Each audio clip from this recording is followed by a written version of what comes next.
you just like fucking with me or something? Nah. Yeah, I mean, no, You just kept going, and I didn't want to stop you because it was like. All right, No, you spit have to facts. stop me when I go on these rants. Otherwise, I won't shut the fuck up. But I got it. This is true. What episode is this? 97. 97. Episode 97. Which We're makes still me in the think 90s, about- bro. Which, Damn. which makes me think about 1997. And even though, I mean, yes, the title says Planetary Brotherhood, what that basically translates to It's is not a cult. it's Philadelphia. Philadelphia is Greek, and that means brotherly love. That's what that means. That's why Philadelphia, the you know, it's called the city of brotherly love. Philadelphia literally translates to brotherly love in Greek. So I wonder if like Delphia stands for love. Because remember Delphi is that place where the oracle was, the oracle of Delphi. So that's brothers. Yeah. Probably. And Phila is probably love. Phila. I wonder what Phil. Yeah, the name Phil. Philip. What does it mean, Phil? Maybe that might be like that. some kind of love. Philo. Wait, Philo means something. Philo is something. Yeah. Okay. Whatever. What? How do you spell Philo? Philo. Look it up real quick. Meaning of Philo. But okay. In Greek or in? Yeah. No. Just type Philo. Yeah. I mean Philo. I don't think it's I don't think it's So the English. Greeks Philo. Philo. Meaning of Philo. What does it say? It says Greek and Latin and love. Which one? I'm gonna Love. say Greek. Yeah, Greek. It means love. Oh, what the fuck? No, but he said in love. In love. Loving. Loving. Oh. In love. Okay. Okay, what does So Delphi? What does Delphi mean? Look up Delphi. Probably D-E. brothers. Okay, DELPHI. DELP. Shout out to Young Delph. No. No. That's kind of fucked up, right? How dare you? Stop. How I'm dare sorry. you? I'm sorry. Well, that'd be a cool name too, right? No. Delphis, You ruined which it. okay, it's the name Delphi has a Greek origins from the word Delphis, which means hollow or womb. Womb. What was the other word that we just? Womb? What was the other word Loving. we just Love. Love of womb. Love of earth. Love of brotherly love almost. Like okay. Either way, this episode we're gonna talk about Philadelphia, which is brotherly love, which translates to planetary brotherhood, right? And yes, like Chris said, this is not a cult. This is just a way of thinking that I think the whatever the next version of man 2, 3, 4.0 needs to integrate into his thinking. You know what I'm saying? You know, too many of us are just too worried about getting to the top and stepping over our brothers. You know what I'm saying? And Right. and instead, what we need to do is we need to focus on getting to the top to help our brothers get to the top too. You know what I'm saying? Right. It's and it's all about as you're going to the top, hopefully helping out and being helped out by other brothers going up with you. You know what I'm Right. saying? And that's so important for society to be strong, and you could tell from the mainstream media that it's like the way that like the movies that came out in the '90s, like about being a player, like how to be a player and shit Yeah. like that, where it's like where they talk, you know, it's like all about getting the P. Well, yeah, you know, And think it's not about like you'll fuck over anybody just to Think- get the P. think It's about like, how the Hollywood and mainstream in the past, you know, few decades has like, you know, popularized the loner.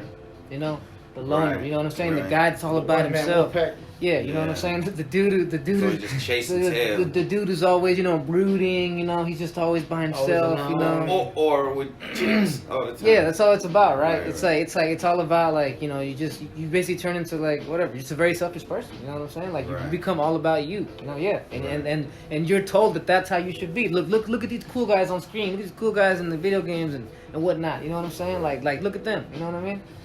But I mean, if you be real about it, you take your favorite superhero. More than likely, he's part of a crew. You know what Yeah. I'm saying? Or More- he's got a crew. More than likely, he's had to bring up younger versions of heroes. Like You know? Batman. All the way from Batman to Superman. I'm pretty yeah. sure in the Marvel universe, there's plenty of this young which, shit. which saves their mental health, because if you're alone, I mean they've written about it, because it's great writers when it comes to books and kind of even graphic novels and comic books, but like, you know, sometimes they become anti-heroes and shit. You got like the Punisher and stuff. Like if you're solo, like it starts to fuck with you. And then you can tell the ones who aren't afraid to ask for help, they're usually happier. Spider-Man, he'll go to anybody for help. The Punisher's not necessarily gonna go ask anybody for help because he feels like he has to go through this shit on his own. Yeah, And we punish ourselves a lot of times. true that. That's guilt that comes most of the time. That shit comes from childhood, like this guilt that we put on ourselves. Self guilt, self hate, self judgment, all that shit, bro. That you know, it's something that you see it on, like I said, because you see it everywhere. You think that's okay to think like that. You know what I'm saying? But it's like I said, there's not many okay, we all recently watched the movie Speed Racer. Right. And one of the big things about that we talked about, like, that was a great movie to describe what family and togetherness is all about. You know what I'm saying? Right. And that was some real shit, bro. Like for example, when that father realized he said something wrong to his son that he said out of anger, he went up to his son, bro, and he said, "You son, I'm sorry, I spoke out of anger. You know I'm an idiot. You know what I mean? I'm sorry. I want the best for you. You know what I'm saying? Like, Right, I was he just was in my real. emotions at You the know, time. Yeah, like how that big brother was down to help his little brother. Like, just be with him, bro. Like it wasn't like, yeah, fuck my little brother. No, bro, that taught you how it should be. It should be that the big brother should always be trying to help out the little brothers. You know what I'm saying? And the younger siblings and whatnot. Like. That speed, or what isn't that? Speed Racer really looked up to Rex Racer. You know what I'm saying? Right. Rex Racer. If it wasn't for his big brother Rex, he wouldn't have ever got into racing, or been as good as he got. You know what I mean? He always tried to be better. Yeah, and that movie, like I said, just in that movie, all this when they were okay talking about their emotions and being real about how they've been and saying I'm sorry, just that, bro. Being able to accept that you were wrong. Yeah, bro. Even the humbleness of, like, even the first scene of the movie where he could have broken his brother's record for that one race, but he decided not to. He humbled himself because he didn't want people to forget his brother's name. Like, nah, I'm good.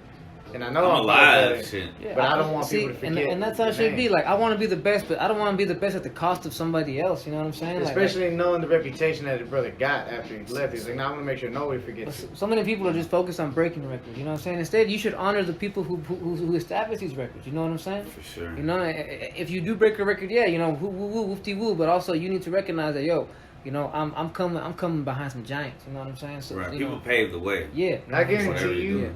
This is probably a sports analogy with this, but I guarantee you, a lot of people want to be like how Kobe was, that Mamba mentality type of shit. You do it all on your own, you're the best. Is that what it is? Like, you don't rely on anybody? Yeah, because if you look at Black Mamba, they're really on their own. They don't rely on anybody else. And Kobe would dog out his own opponent, his own teammates, bro. Like straight up. He was like trying too hard to be but like Jordan, maybe.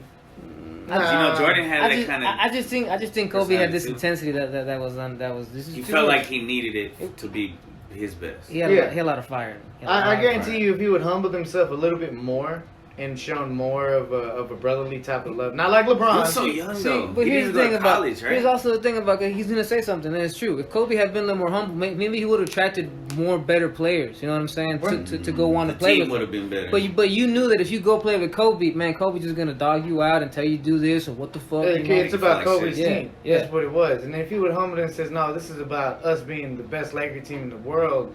Where it's like, you're not looking at just a 5. Well, how many you win? 5? Yeah. Also, think about it like this: You're looking at if Kobe had been more humble and probably been more worried also about bringing up the younger players that were with him. When Shaq left, the whole team wouldn't have felt the shit. Because you could have said, nah, you know what? I know we got each other. I still got these. They had the Kobe stamp, but instead. You were just happy being the best dude on the team. You know what I'm saying? Shaq was probably like the actual leader. I mean, Shaq is the reason why they won some. Shaq was the reason why they were so dominant. He was the most dominant center to ever be, probably. You know what I'm saying? And no one will ever probably be more dominant than Shaq as a center. And if he would have just developed somebody, not another Shaq, but at least somebody as dominant, or at least two people. To mentor is so like important on both sides. There's a team right now that has the best version of teamwork, in my opinion. It's the Golden State Warriors. Steph Curry could easily say, "I want to be the best, and I'm taking all the shine."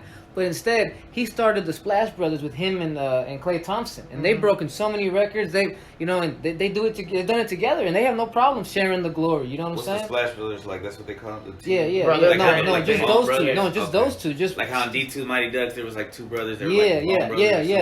Steph Curry and Klay Thompson, because they're always shooting down, making 3-pointers from downtown. You know what I'm saying? They're not afraid to share. Yeah, they're not afraid to share, and, that's what makes them good. They share the credit, and that's why those teams, in my opinion, bro, like those, That's why they were LeBron killers.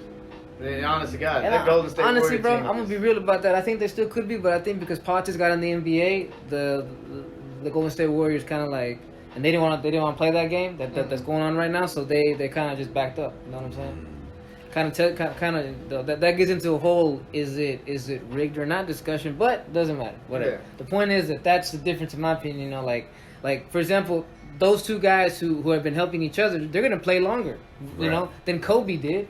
Kobe. I would tell you a perfect example of probably brotherly love. I got another one about comedy, about the comedy scene. So we'll go with that. But and Philadelphia fans will hate this, but probably love it. But it's the Patriots. Now Tom Brady Well, that's what I was gonna ask. He's good, right? Like a good team leader. He's a GOAT. To me, he's probably the prime example of a leader. He doesn't overextend himself too much to where he's like, I have to be this, but I have to be this guy who has to be the fatherly figure to every person or whatever. He has to, to be fake. He's also not trying to be like a superstar. Like he could be out there on everything. But he is, no doubt. Out there like on everything, like the way. But the thing with it, I think after he lost those 2 Super Bowls against the Giants, I think it humbled him a little bit more. Then he stopped making it all about him and started going with the system in which they were creating between him and Belichick. Because they brought in players like Danny Amendola, Julian Edelman, Gronkowski. You bringing in guys that were that not outskirts of the team, but they were just put together, to make this system work. And instead of Tom making it all just about him, he made it all about them. He made it to where these 2 littler guys were able to look like they're 6'4" or 6'6", but they're only like 5'10", 5'11", because of the system they ran. They did it as a unit. They did it as a team. And that's why Tom Brady has 7 rings. Which should be done in every situation in life, whether you work in an office, at a school. If you're in a leader position, you should try to be like everybody should be kind of equal. Yeah, there's a difference between a boss and a leader. Boss is that motherfucker that just to go over there, bark orders, and then tell you why aren't you doing blah blah blah. Always don't get up with a leader. He'll get in there and do the work with you. Right, he'll show you. For sure, he'll show you, not just tell you. Yeah. So what are you gonna say about comedy? So in the, I watch a lot of comedy podcasts and listen to a lot of comedians, and I love stand-up since I was young. But it's a lot of like old school comedians that used to think that they had to be depressed to be good, fuck themselves over in the end and end up overdosing. Or accidentally die like Chris Farley. There's a whole bunch of comedians that died. There was one who used to be like a legitimate like badass roaster. He was on Greg Giraldo. He ended up accidentally killing himself or some shit, like overdosing. And he was like a lawyer, but then he was a comedian. Nowadays it seems like they know that they have to. If you really want to be successful, you have to work with other comedians, and you have to like have those relationships, and then like your fans, and then you go on each other's podcasts and shit and help each other out. Because I imagine as a comedian, when you legit work together, not just talking about I'm gonna try and steal some ideas. You work together, more stuff comes out. You got more than one person, two heads, 3 heads, 4 heads. Putting someone is gonna pop out. You're gonna bounce off each other. That more material will come out. You know what I'm saying? And bro, it'll go ahead. No, I was gonna say that's a good example, and another example it could be is like professional wrestling, on how when you have 2 superstars that are willing to humble themselves to be able to like not care who wins, right? Not care who wins, but all they care about is putting on a damn show for the fans and putting on the best damn match that they possibly can. For them. Kids. You know what? I think John Cena was a good example of that, but I also think he had that Kobe mentality because he in the end he ended up punking too many dudes out. You know what I'm saying? Mm-hmm. But that's also, those guys had to learn that shit too, because how many guys did he face, and a lot of them went on to be better. For sure, the guys that could take that and come back, those guys got heart. But the guys that were discouraged because John Cena doesn't let you win. He doesn't let you. Those guys, you're not made for the sport, bro. You know what I'm saying? If you're not gonna, because John Cena, that's what he was trying to teach you. If you're not willing to go that extra level, then you don't need to be in this fucking ring.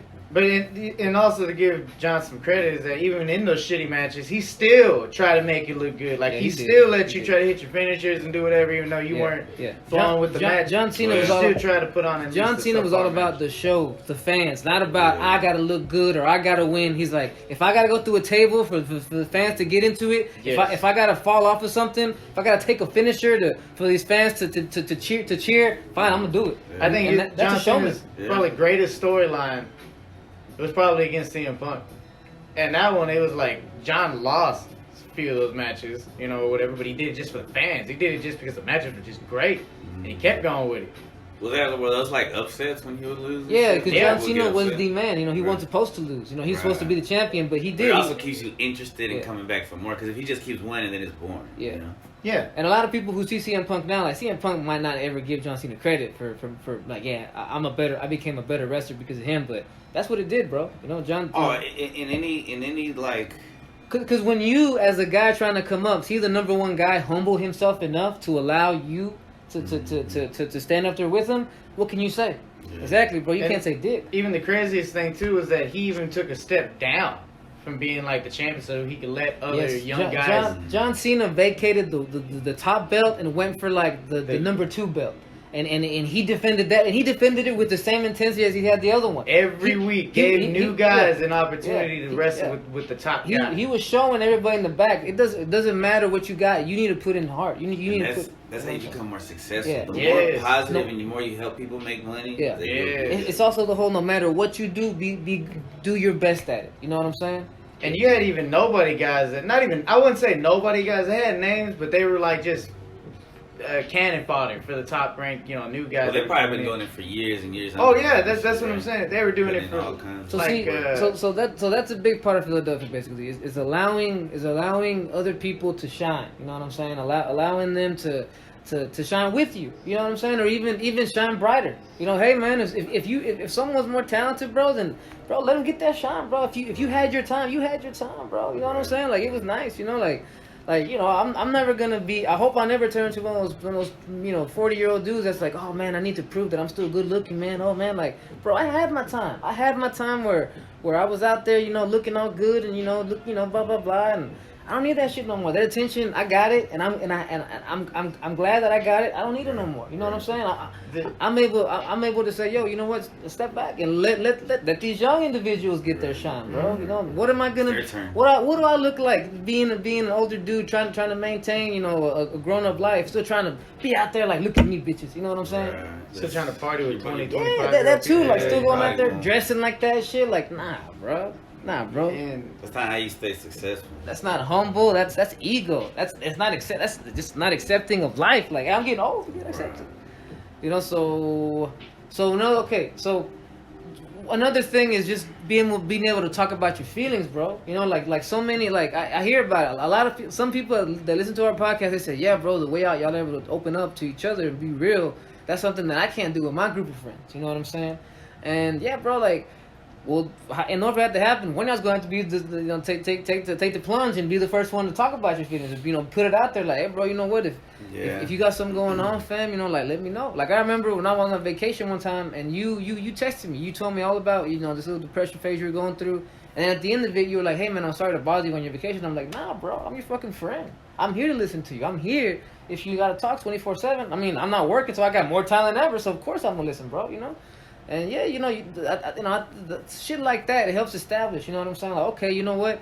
This person I can be real with, Yeah, you want to be someone that someone can be real with, bro. You want to be someone who people aren't afraid to open up to, you know what I mean? And trust you with their feelings, with their innermost thoughts, you know what I'm saying? Right. And too many people just, I don't know, I guess maybe because society doesn't teach you that that's cool, or teach you how to do that, you know what I mean? But it's just basically putting it out there, bro. If you're like, nah, bro, the group of guys I talk to or whatever, if you're a girl, the group of girls I talk to, like, they're not like that. Like, if I try to talk like that, they make fun of me. Well, you know what? Maybe that crew isn't for you. Yeah. You know what I'm saying? Like you said, what's that thing you say about changing the people around you? Yeah, if you can't change the people around you, it's time to change the people around you. Exactly. Mm-hmm. You know what I'm saying? When you get it, you get it. You know what I'm saying? Chuck D or one of them from Public Enemy. Yeah. Man. Okay, you know what I'm saying? But yeah, no, that's basically what it is. You know what I'm saying? If you're a person that is yearning for a group of people that you can be real with, or just looking for one person that you can talk to and be real with, bro, like, and if it's not around you, then you know what, you need to do something about that. Yeah, you can't be yourself. That goes back to the other part, the Spiritual Shit podcast, where you did about manifesting. You know what I'm saying? Yeah. You're not gonna find a better group of friends if you keep on chasing the shitty ones you got. You gotta put it out there that, yo, universe, I'm looking to hang with the new tribe. So you got, in order to get in, and so there's a rhyme. Change is fucking scary. Yeah, but it's also necessary. Exactly, you know what I'm saying? Because there's a rhyme. Your vibes will attract your tribe. You know what I'm saying? And it's true, bro. Like, if you change that frequency to just being, I'm just gonna be part of the group that makes fun of me, or I'm gonna be part of a group that always leaves me out, or part of a group that just. We hang out, we're on our phones all fucking time, looking at fucking TikToks like some fucking momos. You know what I'm saying? You know what a lot of us need to start having the attitude of? Remember the Bug's Life? Yeah. The movie of Bug's Life? No, I'm being serious. No, I know. Go ahead. Remember the caterpillar? depressed he was? Yeah, Not where I thought you were gonna go with it. You remember That's how gonna be the ants depressed he versus was grasshoppers thing. and how much you would eat and how much of us can relate to that when we were sad as fuck and we just hated ourselves, how we would speak about ourselves and just think about it. Like, well, I felt be honest with like what was the main character? Bug. I feel like that dude. It was that bug. Yeah, the ant. It was that bug. yeah, I forgot. I felt like him, Flint or whatever the fuck his name was. Clint. Clint. I don't think it was. So Clint. yeah, you know. But no, I wasn't done. But Hey, I I gotta wasn't speak. done. Hey. So you were the caterpillar, right? no, all of us could relate to this Correct, caterpillar and how correct. depressed we were at first and this and that and when he decided, or when he was finally going through his change during the winter, he turned into A butterfly. well, Kind of. Yeah. But the crazy thing is that he didn't care. Right. He didn't give a shit about like nothing. He's like, no, I know my change is coming. And when he flipped his mindset to like, no, I'm getting ready to get in this larva state. When I become a beautiful butterfly, I'll be better. I know this. And he finally switched his mindset to that's what he's gonna be. And when he finally popped out and he became a different color, shade of color, and he's still fat as shit. Yeah. Did he change I color? got a I story. thought He did. Caterpillar. But But he got the little tiny wings. Yeah, he did. But the attitude of like, it's a new me, it's a new venture, Yeah. and I'm excited for it. Doesn't Yeah. matter how small the change was for Right. him, he still made a change, and Right. I think that's where a lot He of us looked at end it up in a mentality. positive way. Yeah. Yeah, we have to Like, just yeah. be excited Like for it. I got a story about that. Like there's a person that traveled all the way from California to Tibet because they wanted to try the Tibetan peach pie from this one monastery that was up high in the mountains, right? So they traveled. They got There's up there. like a peach tree up there or something, probably. You know, who knows what they got? The Tibetan peach pie. Right. Yeah, so they get up there and they all the trekking, the climbing, the camels, the llamas, all the shit they had to go through, the weather, and they finally get to the monastery. They knock on the door. They're allowed in. They sit at the table and they say, "Can I please get a slice of the Tibetan peach, of the Tibetan peach pie?" The guy goes, "Out of peaches." Homeboy goes, "You got apple instead? Be right back, sir." You see what I'm saying? It's not like he said, it's not necessarily about getting what you want, but wanting what you get. You know what I'm saying? Like, yeah. you know what I'm It's saying? also the journey. You Yeah. realize like a lot of the fun is in the journey. It's not the Yeah. destination, it's Right. the journey. Yeah, bro. Because if that's you the watch thing. that whole movie, you see in these whole circus bugs, Or you're back to and they held. No, I'm just saying. No, I'm just kidding. Yeah. But Oh, the circus bugs. they were all circus bugs, Yeah. but after they go through this and help this one colony, stop these grasshoppers from taking all their shit, Yeah. you can see the Dictators. newfound change with all of them. All of them. Every one of them had a different personality. Yeah, because they were all miserable. They all hated their miserable, lives. and then they're like, "Oh, we help somebody. We help somebody that's It's purpose. kind of like us, but different than us." Exactly. A lot of people just like purpose. Real purpose. And then once you help someone, you're like, wait, I can help people. Yes, you can. Yes, you can. And that's not. And then Yeah. helping helps you. Yes. Yes. If you're not overexerting yourself, it's got to be a Obviously. balance. Obviously.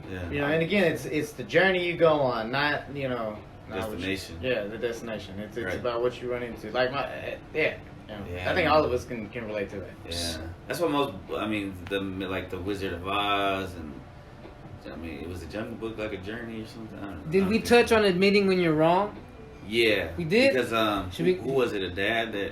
No, right here. No, Speed Racer. Oh, We the talked movie. about Yeah, Speed yeah, Racer. yeah. Okay, so we talked about how one of the things. Well, let's talk about how you. It's hard to do. Well, let's talk about let's talk about how we as individuals, not just as dads, but how we do it with not just our friends and our family, but we gotta do it just in general. We have to be able to eat that humble pie and say, hey, I'm sorry, I was wrong. It's hard to say. It's hard to say, right? But it obviously in the moment where you know what I'm saying. But it's also freeing. Yes, because You know what it is. you're holding on to this truth that you know is not truth. You know what I'm Yeah. saying? You're like, I know that they're right, but damn it, I don't want to Like they say, admit it. secrets have a weight. I mean, we can only hold so much weight. Yeah, you know what I'm saying. Even though it's like invisible Yeah, weight. yeah, you know shit what I'm like saying? that, like secrets and guilt and all that shit, you can only hold it. And for that so weighs on, your pride gets heavy, bro. You know what I'm saying? Your pride gets heavy, bro. You start walking around with this big stone in you. You know what I'm saying? And you're just trying to you deny this person like you're wrong, and then no, you're wrong. Before you know it, you built up so many battles that you're gonna have to go back and apologize for. You're like, man. And now you go back to like being depressed because you're like, no, I can't go and apologize because I look like a bitch. You know what I'm saying? Like yeah, Oh, I'm sure there's so many people going through that. bro, yeah, but I'm telling you, bro, you sound like a real motherfucker when you go up to someone and genuinely like with real ass shit, like, you know what, man, that thing I said, that thing I did, you know what, I'm not. You don't have to forgive me, but I want to tell you I'm sorry, yo. And tell him. I recognize that I was Yes, wrong. I recognize that I was wrong. I recognize. You know, you ain't gotta say you're right. I just recognize that I was wrong. You know what I'm saying? Yeah, you don't even have to say it. And you know what? As long as that motherfucker doesn't give you an "I told you so," you're good. Okay. Right. But if they But do, they do. fuck them. Yeah. They don't. You know, fuck them. Yeah, I opened up to you, bitch, and you know, no. Pull a Roma Yeah. and put them in a headlock. Yeah, And shit. and I understand that, bro. No one's good. You know, I I understand. mean, if they try to talk shit to you after you apologize, I wouldn't care. What Nah, the I fuck? feel Are you you. hitting me? Are you? That's my. That's if they try to attack you, then yeah. Oh yeah. Yeah. You know, there's a difference between even if you push me or whatever, I wouldn't care. But if you grab me, that's a different story. Yeah. You can do whatever. You can verbally assault me. I wouldn't give a shit anymore. If you push me, guess what? I can turn around and run away. Man, But, what happened to that? Like, Also, I think yeah. I think when you What- apologize for something, it bookmarks it really bookmarks it in your head, so you really are not gonna do that or say that same shit again, because because you're like, man, that took a lot of energy I to don't want to have to apologize Yeah, to somebody. Again. yeah, Then because- I'm gonna look even more like Yeah, a shitty yeah. person if I do it. And again. then like that took so much energy, you know what I'm saying? And then like a fuck up, like I don't want to be a motherfucker always apologizing for everything. So yeah, hopefully it's such an intense experience, sucking up your pride and eating a humble pie that you're like, I don't want to do that shit again, but I am sorry. You know what I'm saying? Like I don't want to do that shit again. Yeah. But if And it's a very good discipline too for yourself. yeah, I'm still waiting for him to tell me I'm right from years ago. He just said don't sit there with that whole spick of like I'm right. Exactly. Fuck. Exactly. How about an I'm wrong? How about one of those? I got like a stack of receipts. Yeah. So you're not even supposed to be doing that. You're not supposed to keep track. Yeah. and my diary, I do, bro. Dang. I got my Death Note diary. I'm playing, bro. I don't remember. I tried to watch the anime. That shit was so dark. Yeah, that shit does get That anime in itself could make you into a loner. You know, you're like, I want to be just like Homeboy. His name Yeah, I was wanna Light. be like His Light name was Yagami. Light, and he was all about being in the dark. Isn't that crazy? His name was Light. Was it Because Lucifer, he like, started light? off wanting Yes. to do good. Lucifer mean light or something? Yes, it does. Shit like that. Yes, but No, because he wanted to start off doing good, but what you realize is that you were doing bad. How can you do good when you write by killing people unless you're killing? Because he was trying to pedophiles kill and Bad who he people? thought, bad people, but you know they're already in punishment. but he You're turned not- into a murderer himself. I mean, Yeah. you can't. It's can't not, make it's not it your any job better. to Yeah. punish people. This is what Batman always says, you know, when asked about a gun. They're like, "You've never used it." It's like, no, because once you make the exception once, it forever you can forever, you know. If Once you pull that trigger, you can't go back. Once I break my one rule once, I'll always break. That's why he's never killed. Even the Joker, bro. I'll never kill him because you know what? That's my one. I won't. That's break. the. Yeah. No, I was gonna say that's the underlining of the difference between me being good and evil. I'll never succumb to that evil And of could- killing somebody. And that's understanding that we're all brothers. Because then I'm no better than him. You know? And plus, because also there's this thing that people need to understand. It's a hard one too because when a motherfucker is being a certain way, you want to say "fuck you, you dumb motherfucker," but you have to. This is the phrase. You have to judge the sin, not the sinner. You know what I'm saying? Like you know, I have to be able to look at Romo Hate the and player, not the game. I have to be able no, to look wait. No, hate the game, not the player. Wait. hate the player, not the game. Yeah, I said you know, like I gotta be able to look at Romo and say, look, I understand when he's lashing out that's not him. That's his pride talking. You know what I'm saying? And you know what that and so. But also, you feeling like that you did. Well, I don't know. So I'm not gonna look at it any different once he's done. Once he's done saying what his ego needed to say, I'm gonna say, okay, I get it. You know that's real love, it's brotherly love. You know what I'm saying? Like knowing that even though you're in my face talking shit, this is not you talking shit. That is my one pet peeve. Goddamn it, to life. That's one pet peeve. What? You coughing? Yes. Why? Yes, because it's like the train of thought. Then it's like we hit a big bump on the road. It's an attention A big thing. pothole, He wants yes. all eyes on him. Type of shit when he Damn. speaks. I'm doing a speech. Imagine, I'm like trying to hold in like. imagine I'm in the White House. Imagine I'm doing a speech and this. I'm a cop. Man, If I have bro, to this cop. whole, Fucking Momo over bro, here. my nights would be so funny. We talked about King Arthur shit. We talked about how he would always be coming up with crazy theories. Well, every time Oh, I'm you would doing definitely something, have like head chop. Yeah. This motherfucker right here. like that. It's Chris. It's okay. It's He's fine. That's it. It's Sir Who's Chris. this fucking prick in the back? It's Sir Chris. It's Sir Chris. Okay, he drew the banner. It's okay. okay. He's with us. He's with us. Like, somebody get us some fucking water. Nah, Man, Chris, it's because he smokes to Toby. He Bro, smokes to Toby. If we had like an adventure together, bro, there'd be so many wars. If we meet new kings and shit, and he says, "Man, I don't want no interruptions." You cough. Bro, I'd be ready. We would. No, I would have to be ready. You fucker. I would take honey, and I'd be more if that's like what our livelihood. Like, I'm about to marry this queen from a whole nother country, and we're all there, and then all the, during the whole her father speaking, and then you, who in the hell? Oh shit! I'm gonna all of a sudden be not just Romo the roller, but I'm gonna have to be Romo the negotiator as well. You know what? These would be great commercials for like the lozenge. We should make like CBD lozenge. Hey, we're giving away too many ideas. That's true. We're marketing geniuses too, bro. That is a good idea. I can even picture this shit in my head too that you could draw. These ideas are coming together because we're bouncing them off each other. Right. That's why there's boardroom meetings. That's why there's like. Bro, there could be like a whole war that started. But those guys are pretty self. They're all about to get into the top. You know what I'm saying? You know, like, you know.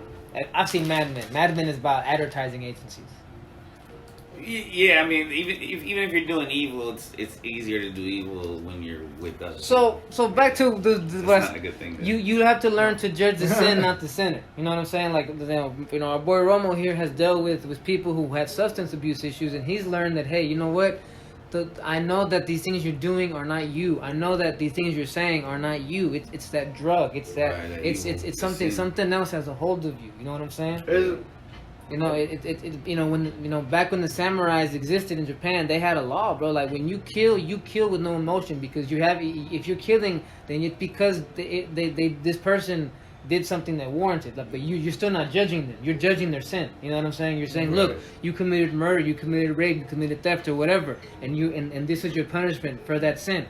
I don't hate you. I don't feel anything towards you. But you are facing the consequences of your actions. Right. You know what I'm saying? Your action. Now, I'm not gonna say you got your actions are what brought you here, sir. Right. And then boom, you cut. Killing you, and then you cut their throat. You cut their throat, cut their head off. You know, whatever, hit them in the gut. Whatever. It's execution time, and you do it with no emotion. You do it with. It was on. You know. Yeah. You know what I mean? Go ahead. No, I was just gonna say, you know, and when it comes to shit like that, the best brotherly love that you can show to people like that, you know, especially when they want to like attack you or whatever.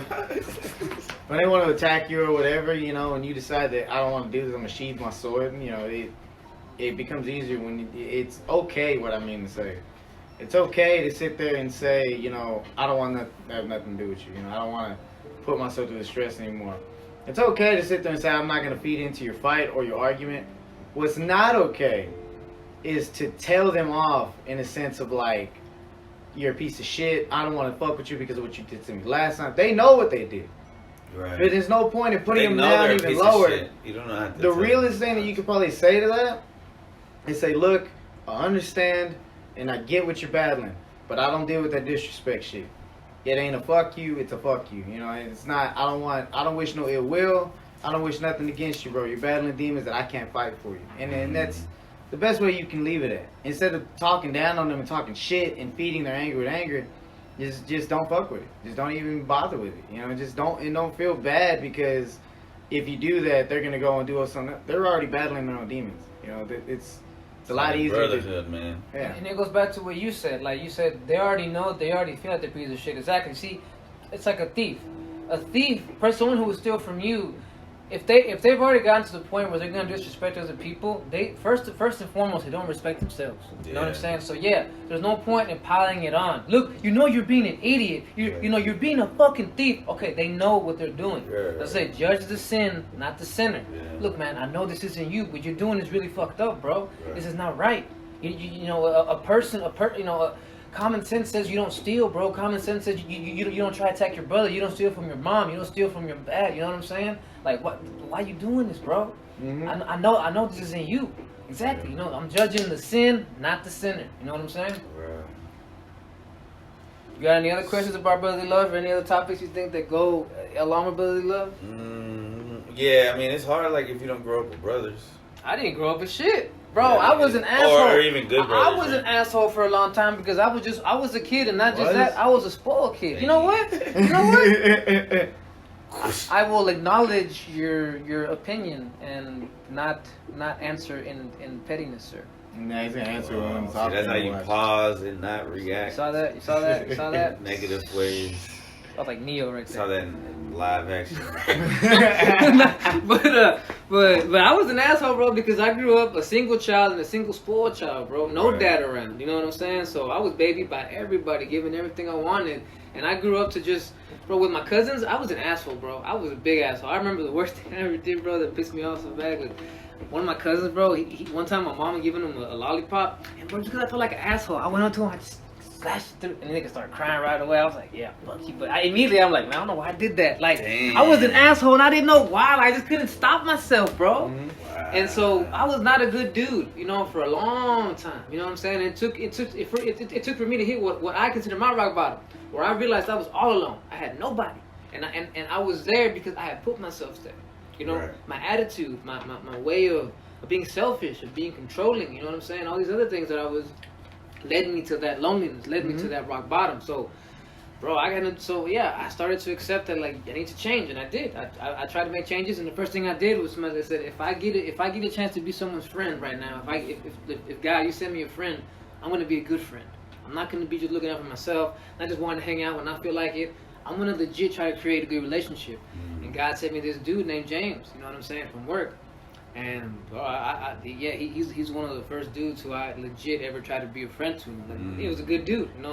God put a good dude in my path, and from him, he hooks me up to a lot of new friends. Where I started to do all that, really try to be a person that was all about helping other people out, not just like, hey, you know, I'm cool, I want to hang out, I'll be life of the party. No, bro, like, I want to be there and let's engage. You know, let's have deep conversations. You know what I'm saying? Let's evolve. Get to know the people. Yeah, you know, let's bounce off. Let's mind meld. You know what I'm saying? Right. Damn, that sounds trippy. Mind meld. Metaverse.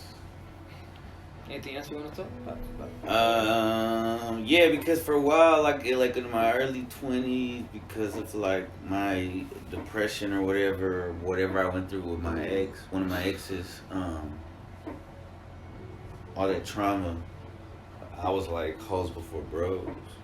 I feel you. And that's tough. We were fuck boys. I was a Yeah. fuck boy too at one point. I was one of those dudes that were like, I'll hang around with the homies when I'm single, but when I got a girlfriend, I disappear. I wouldn't. Yeah.